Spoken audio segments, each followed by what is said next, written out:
Bonjour à tous, bienvenue ici au potager éternel au château de Menton-Ser-Bernard. J'ai le plaisir d'être avec Hugues de Vries. Hugues, que l'on connaît, tu as l'habitude de Bonjour venir sur notre Sébastien. plateau. Merci de nous accueillir ici chez toi. Bienvenue, je suis ravi aussi de t'accueillir. On est à la fin de la saison. Alors justement, pour cette petite chronique, on va découvrir un petit peu ce qui a été fait pendant la saison estivale, ce qui est prévu.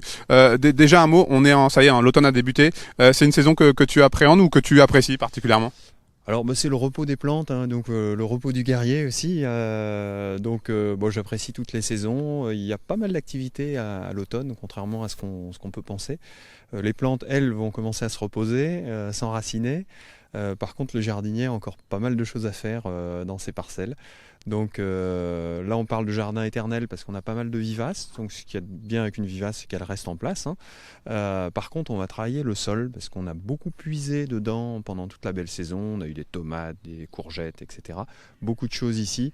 Et là, en fait, il faut le protéger d'une part des rigueurs de l'hiver et puis favoriser le développement de la vie du sol. Ça, c'est absolument essentiel en permaculture. Alors justement, est-ce que tu peux nous détailler un petit peu ce que tu as prévu de faire ici là pour les prochaines semaines avec cette période automnale? Là, en ce moment, on est en train d'épandre, comme on peut le voir ici, un paillage. Alors, contrairement à ce qu'on peut penser, le paillage, ça n'est pas que de la paille. On essaie d'être le plus biodiverse possible. Donc, on va mettre du broyat d'arbres, des feuilles mortes, c'est bien la saison, des résidus de tonte, des vieux légumes pourvu qu'ils n'aient pas été colonisés par un pathogène, une maladie en fait, hein. Ceux-là, dans ces cas-là, on va les mettre dans un compost chaud pour se débarrasser de la dite maladie. Donc ce paillage, il va être le plus varié possible et il va avoir plusieurs vertus. Donc la première, pendant la belle saison, c'est de protéger le sol de l'évaporation. Pendant la basse saison, comme en ce moment, ça évite l'érosion du sol par des fortes pluies. On a connu des épisodes de pluie assez violents. Ça évite le sol d'être lessivé, en fait, hein, tout simplement. Derrière, on parlait de vie du sol. Le fait de faire un paillage comme ça de matière organique, ça va développer un tas de micro-organismes et de bactéries. Et du coup, plus on met de paillage, plus ces bactéries et ces micro-organismes se développent. Et du coup, plus on peut remettre du paillage. Donc on a une espèce de cercle vertueux et on va générer de la terre, on va faire ce qu'on appelle de la pédogénèse en fait, hein. Il faut savoir la nature met un siècle à générer 1 centimètre de terre, ce qui est long. Un siècle. Bon, elle a le temps, la nature, hein, pas nous, hein.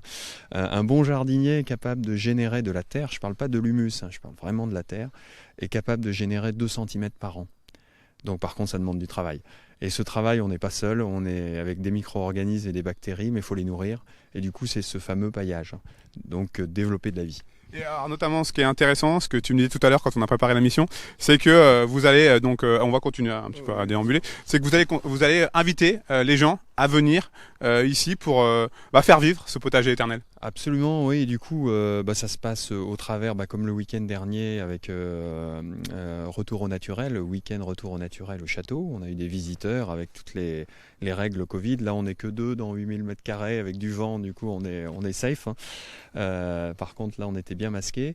Donc, on a des visiteurs. J'ai eu pas mal de formations et j'en ai encore qui sont planifiées avec des adultes, donc allant d'une journée à 5 jours, autour de thématiques autour de la permaculture. Et puis des séminaires d'entreprise, parce que c'est aussi le cœur de l'activité du potager du château de Menton. Oui, c'est important hein, de signaler. Le château, le potager du château, a continué de vivre hein, pendant cette période Covid. Oui, oui, absolument. En fait, il y a eu deux réactions dans le monde de l'entreprise suite à l'épisode Covid. On y est encore, hein, malheureusement. Il y a eu la réaction de se dire on se focalise sur l'activité, on se dépêche de produire pour rattraper le retard, ce qui est tout à fait compréhensible. Et puis il y a toutes les entreprises qui se sont dit oulala, on a été secoué par cet épisode. Il y a eu de la dispersion parmi nos salariés. On veut se recréer de la cohésion, redonner du sens et redéfinir un peu notre vision collective. Et c'est là où ils ont toqué à ma porte et c'est comme ça que je les ai accueillis. Avec plaisir. Un petit peu de hauteur. Dis-nous, qu'est-ce qui, chez toi, qu'est-ce que tu apprécies particulièrement dans cette période de l'automne? Tu l'as dit, hein, le potager éternel avec une terre qui ne cesse de vivre. Qu'est-ce que toi tu apprécies particulièrement? Alors c'est une forme de repos, hein, repos des végétaux, repos des arbres, repos de la terre, même s'il y a donc du travail. Souvent, on est un peu en opposition de phase, hein. Nous autres, les humains, on accélère jusqu'à Noël parce qu'il faut clôturer le budget, etc. Il faut faire des prévisions. Et alors que la nature nous invite plutôt à ralentir et à prendre soin de soi, des autres. Enfin, il y a une forme d'écologie et de repli et de calme. Donc je trouve que c'est ce que j'apprécie dans l'automne, bon, au-delà des couleurs hein, qui sont magnifiques, c'est cette invitation par la nature d'une forme de ralentissement en fait, pour mieux rebondir l'année prochaine. Justement, petite transition, comment tu vois la suite? On est donc au mois d'octobre, il va y avoir la transition tranquillement jusqu'à vers la fin d'année, Ouais. et puis on repart sur un nouveau cycle. Oui, absolument. Bah, j'ai déjà un calendrier qui est déjà bien chargé entre les formations et des nouveaux séminaires à venir. On a l'intention de se développer davantage au-dessus des vignes de Menton-Saint-Bernard autour du Verger, avec le CFMM notamment, Centre de formation métier de montagne à Thônes. Il y a plein d'activités encore, et puis démultiplier les séminaires, parce qu'il y a une vraie, un vrai sens là derrière. Merci beaucoup Hugues, merci de nous accueillir. On te souhaite évidemment une très très belle continuation, et puis on reviendra hein, prendre de tes nouvelles, parce que voilà, on a pris beaucoup de plaisir à travailler avec toi à l'époque sur Accès Direct. On va continuer. Merci pour ton accueil, merci pour ta disponibilité, et à très très bientôt. Merci Sébastien, puis merci à toute l'équipe de 8 Mont Blanc, parce que c'est toujours un plaisir d'échanger et puis de partager sur des belles valeurs. Merci à vous.